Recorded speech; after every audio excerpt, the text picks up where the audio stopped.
მე დავით წულუკიძე ვარ, Porsche ცენტრი თბილისის სერვისის მრჩეველი. ეს კი ჩვენი ერთ-ერთი პროექტი 1988 წელს გამოშვებული Porsche 911-930-ია.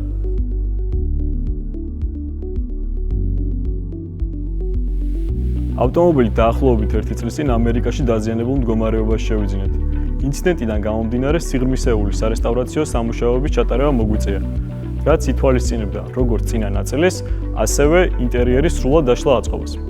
შეკეთების პროცესს დამატებით სპეციფიკურობას ანიჭებდა ის ფაქტი, რომ ძირითადი დაზიანება ფიქსირდებოდა ძარაში, ავტოსაგზაო ინციდენტის შედეგად მიღებული დაზიანების გარდა ფიქსირდებოდა კოსმეტიკური ხარვეზები, აღნიშნული ფაქტის გამო კი ავტომობილის სრულად შეღება გადაუწყვეტეთ.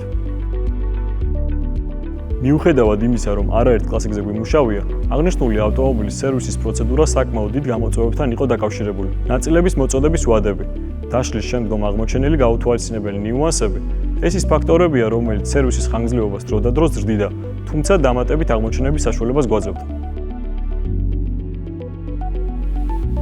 ავტომობილზე მუშაობისას მოგვეცა შესაძლებლობა საკუთარი თავი წარმოგვედგინა იმ ეპოქაში, როდესაც მსგავსი ხელოვნების ნიმუში იქმნებოდა. წონის გადანაწილება, აეროდინამიკა, ძალოვანი აგრეგატების განლაგება ავტომობილის მართვის გამორჩეულ სტილს ქმნიდა 911-ში.